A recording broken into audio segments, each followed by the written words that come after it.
He is water and He is fire. So if this world has to go through water, we're going through our water, Yahuwah. And if this world has to go through fire, we're going through the fire of Ruach HaKadosh, Yahuwah. So because He is the water and He is the fire, we cannot be harmed because it comes from Him and we are His. And we have nothing to fear because going through Him is only going to make us better. Hallelujah. Amen. So if you're afraid of calamities occurring in the nearby future, 2012, and if you think that horrible things are going to be coming to this planet, be encouraged because it's Yahuwah who brings them. For the purification of this planet, for the improvement of your house. This is the dwelling place that He shaped, that He formed, that He established for His creatures, His children, to hallel Him. This is, since the beginning, Yahuwah's goal is to create a haven for His children. But since the evil one, Stan, wanted to take authority of all of that order and say, nah, I'm going to be Elohim. And I don't care what you did, I'm going to mess this up and this up and this up and this up and this. There's been a war being waged since before verse 2. And it's been constant. If we go to Yashar, beautiful book of Yashar, which we all need to read, you find awesome jewels in there. Let's go to the book of Yashar, and I'll give you a verse.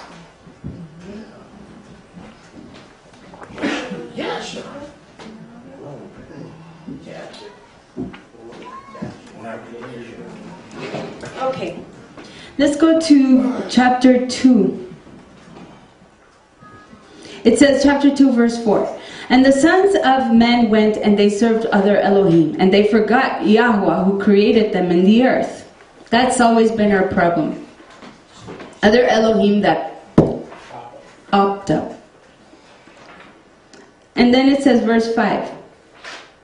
And every man made his Elohim, and they bowed down to them. And the sons of men forsook Yahuwah all the Yamim of Enosh and his children.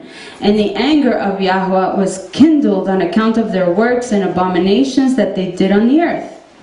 And Yahuwah caused the Mayim of the river Gihon to overwhelm them. And He destroyed and consumed them. And He destroyed the third part of the earth.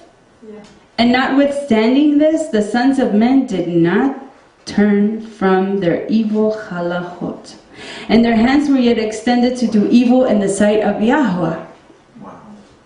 Now we see here that there's a flood, not as massive as the one we see in verse 2 of Bereshit chapter 1, because this one destroys the third part of the earth.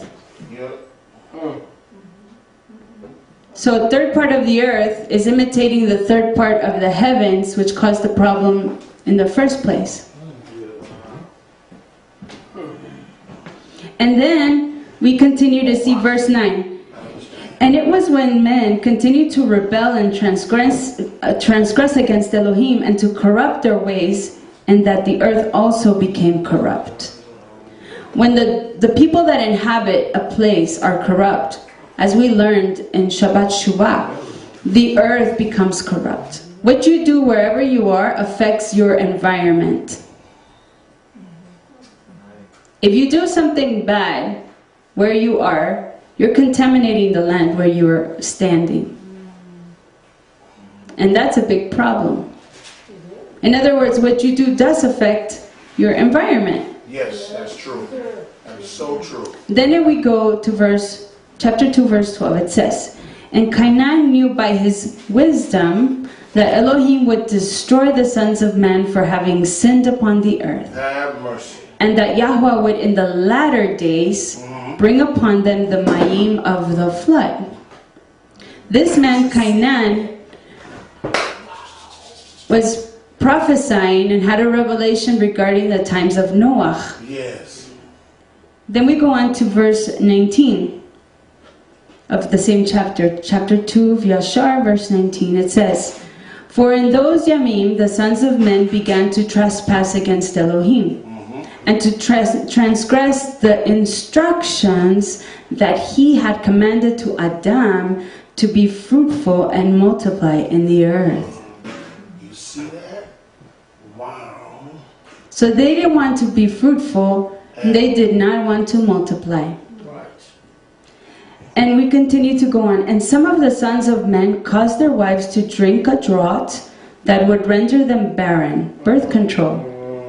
You think that that birth control is new? There's nothing new under the shemesh, under the sun.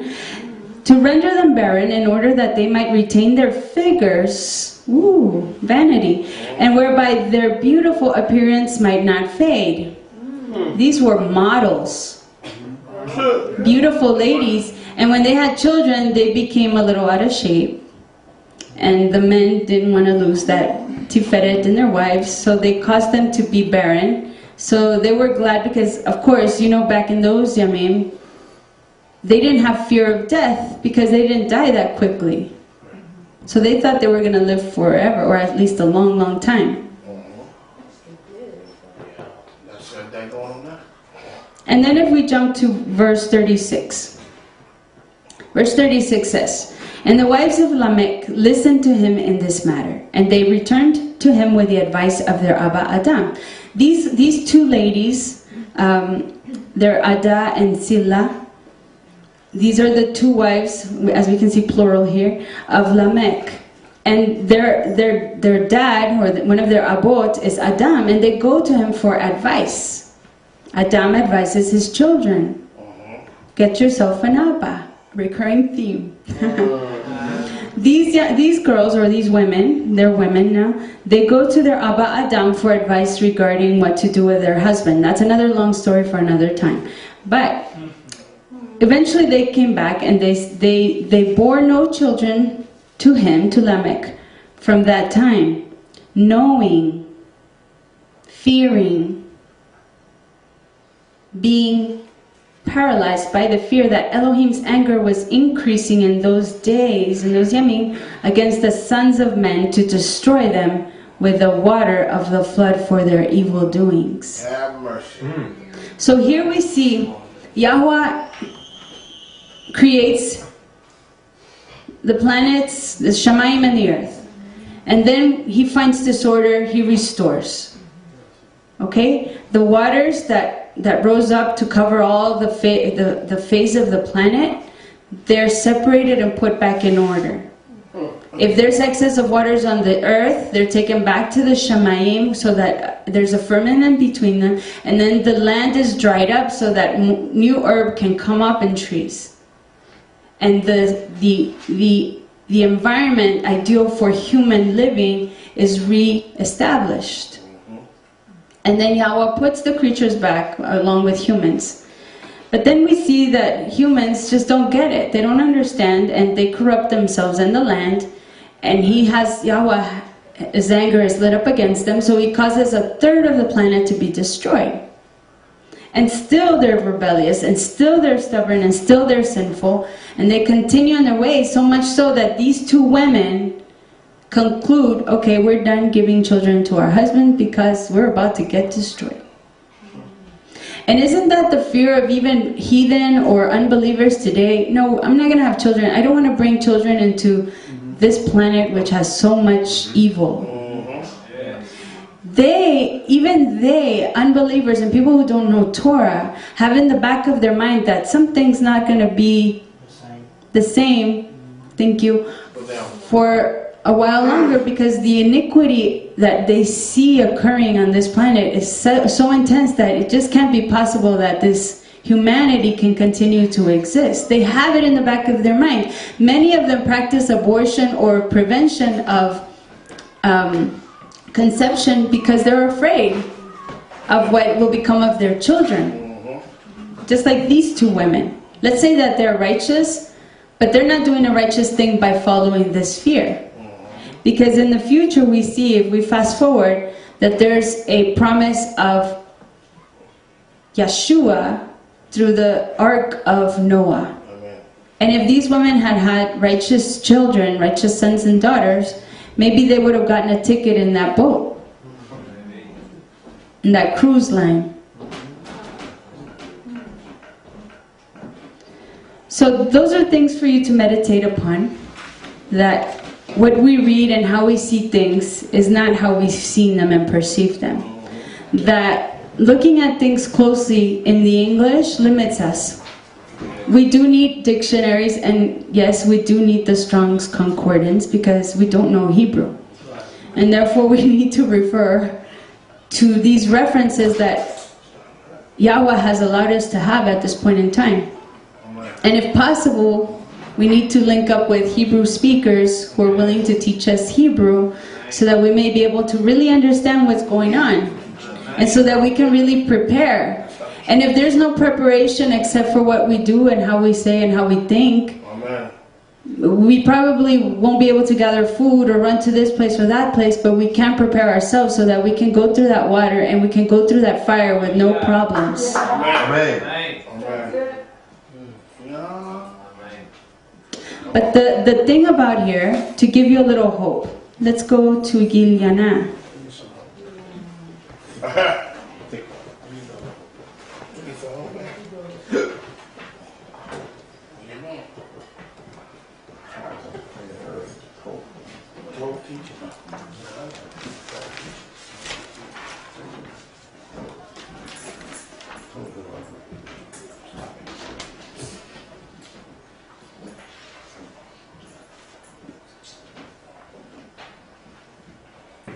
Chapter 21, verse 1.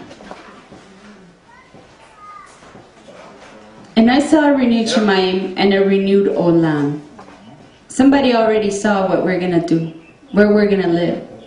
It's already there. It's already there.